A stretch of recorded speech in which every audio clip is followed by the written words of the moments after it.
جس کتاب فضائل صدقات، فضائل اعمال، فضائل حج، تبلیغ نصاب کو آپ اپنے حلقات میں پڑھتے ہیں، اس کے اندر شرکیہ واقعات ہیں. جب آپ ان کو یہ عقیدہ سناؤ، تمہاری کتاب میں یہ عقیدہ، تمہارے علماء کا یہ عقیدہ، وہ جواب میں ہم حق پہ نہ ہوتے تو اتنی عرب دنیا ہمارے ساتھ چلتی ہے. یہ کیوں چلتی؟ رائیونڈ کے اندر باقاعدہ کیمپ لگتا ہے عجم کا اور عرب کا.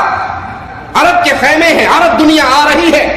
عربوں کے ساتھ نکلنے کی وجہ پیش کر کے کہ تمہارے اہل الحدیث کے علماء سختی کرتے ہیں، وگرنہ ہمارے ساتھ چلو. دیکھو سعودیہ سے، یمن سے، مصر سے، کویت سے، بحرین سے دنیا آتی ہے. اور جائیے اللہ کی قسم، اللہ کے گھر میں کھڑے ہو کے میں چیلنج کرتا ہوں، دنیا تبلیغیت کو یہ زہر کا پیالہ پی سکتے ہیں. اپنی کتاب کا عربی زبان میں ترجمہ. اگر آپ پہلی مرتبہ ہمارے چینل پر تشریف لائے ہیں کرتے ہیں، پلیز سبسکرائب کر لیجئے.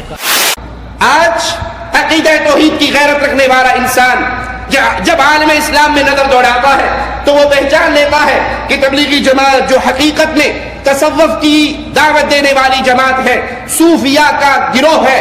بلکہ شیخ البانی رحمہ اللہ کے بقول آج کے دور میں صوفیت کی نئی تحریک ہے، وہ اپنے باطل عقائد کو پھیلانے میں خوب سرگرم ہے. اور آج وہ اپنے آپ کو اہل حق منوانے کے لیے ایک بہت بڑا دھوکہ دیتے ہیں. صرف اسی دھوکے کی وضاحت کرنے کے لیے میں آپ کے سامنے کھڑا ہوا ہوں. جب بھی کسی سے بات کریں کہ آپ کے عقائد میں شرک ہے، آپ کے عقیدے کے اندر آپ کی کتابیں شرکی عقائد سے بھری ہوئی ہے، جس کتاب فضائل صدقات، فضائل اعمال، فضائل حج، تبلیغ نصاب کو آپ اپنے حلقات میں پڑھتے ہیں، اس کے اندر شرکیہ واقعات ہیں، اس میں کتاب اللہ اور سنت رسول اللہ سے ٹکرانے والے عقائد ہیں. ان باتوں کا جواب کوئی نہیں دے گا. محمد کریم صلی اللہ علیہ وسلم انبیاء کے سردار ہیں، بشریت کے امام ہیں، کائنات کی عظیم ترین افضل ترین ہستی ہے.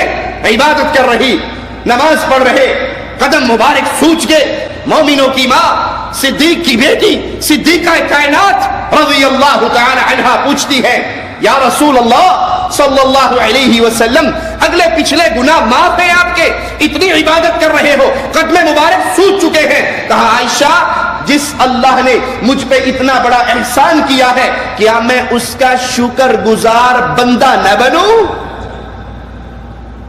اے گروہ صوفیہ، مصطفیٰ علیہ السلام فرما رہے ہیں اس اللہ کا شکر گزار بندہ نہ بنوں. پیارے حبیب سے بڑھ کر عبادت کرنے والا کوئی اور؟ 3 صحابی پیارے حبیب کے گھر میں آئے تھے، آپ کے حالات زندگی کا خبر لی تھی، اور پھر کہا تھا جاتے ہوئے، ایک نے کہا تھا آئندہ کبھی افطار نہیں کروں گا، روزہ رکھوں گا. ایک نے کہا تھا کبھی سوؤں گا نہیں، ساری رات تہجد پڑھوں گا. ایک نے کہا تھا کبھی شادی نہیں کروں گا. پیارے حبیب کو خبر ملی تھی، ان کے پیچھے گئے، انہیں پکڑا اور زبان سے ارشاد فرمایا، سب سے زیادہ تم میں اللہ سے ڈرنے والا میں ہوں، سب سے زیادہ اللہ کی عبادت کرنے والا میں ہوں.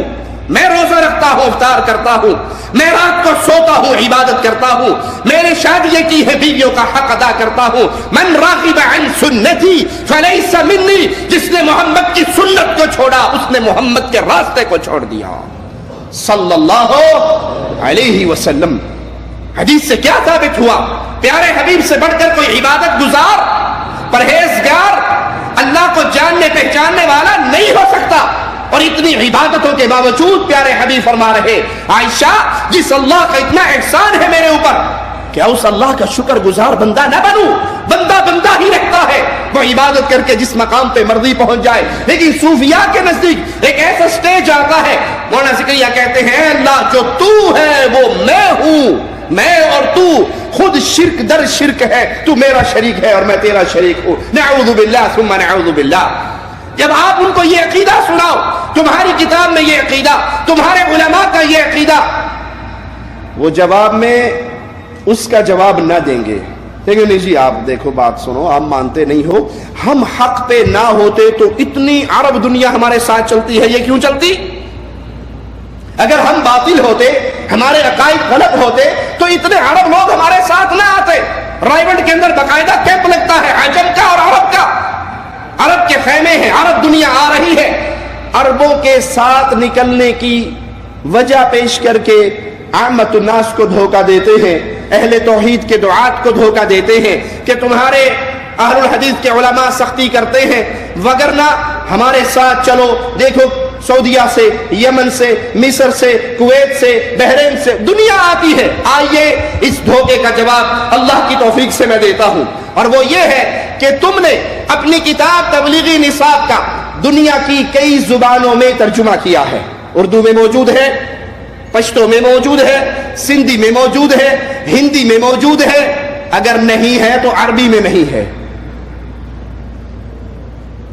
تبلیغی نصاب، فضائل اعمال، فضائل صدقات کا ترجمہ آج تک تبلیغیت نے عربی زبان میں نہیں کیا۔ کیوں نہیں کیا؟ کیا ان کے ہاں عربی دان نہیں ہے، عربی جاننے والے نہیں ہیں، عربی بولنے والے نہیں ہیں؟ آپ اپنی ان کتابوں کا ترجمہ عربی میں کیوں نہیں کرتے؟ عرب کو آنے پر ریاض الصالحین تھما دیتے ہو، انڈین پاکستان کے آنے پر اس کو فضائل اعمال تھما دیتے ہو۔ اس فضائل اعمال کو عربی زبان میں ترجمہ کر کے سعودی عرب کے آنے والے مواہب مسلمان کو کیوں نہیں دیتے؟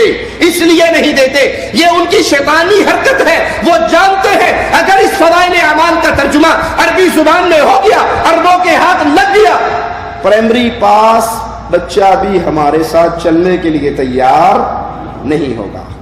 اور جائیے اللہ کی قسم، اللہ کے گھر میں کھڑے ہو کے میں چیلنج کرتا ہوں، دنیا تبلیغیت کو یہ زہر کا پیالہ پی سکتے ہیں، اپنی کتاب کا عربی زبان میں ترجمہ نہیں کریں گے۔ یہ جانتے ہیں اگر یہ کتاب عربی زبان میں ترجمہ ہو گئی، ہماری صوفیت کی تحریک کی پوری عبارت عرب دنیا میں ملیہ میٹ ہو جائے گی۔ اور مجھے بیان کرنے دیجئے، میں اپنے بڑے بھائی ڈاکٹر سید طالب الرحمن حافظہ اللہ کے ساتھ ایک جگہ پہ موجود تھا جہاں تبلیغی جماعت کے کچھ علماء موجود تھے۔ اللہ کی قسم کھا کر آپ کو یہ واقعہ سناتا ہوں۔ ایک عالم ان کا وہ کہنے لگا، انڈیا کا رہنے والا تھا، اس نے کہا طالب الرحمن اگر تو ہندی ہوتا، مجھے انڈیا میں مل جاتا، اللہ کی قسم میں تجھے قتل کر دیتا۔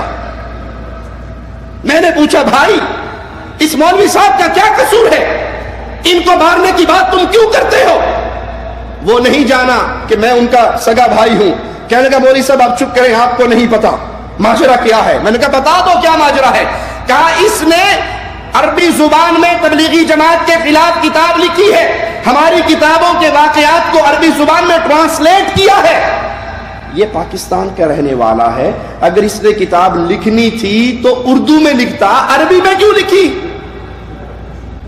عربی میں اس لیے لکھی کہ عربوں کو ہماری حقیقت پتہ لگ جائے اور وہ اپنے چندے، صدقات، زکات، خیرات ہمارے ہاتھ سے روک لیں۔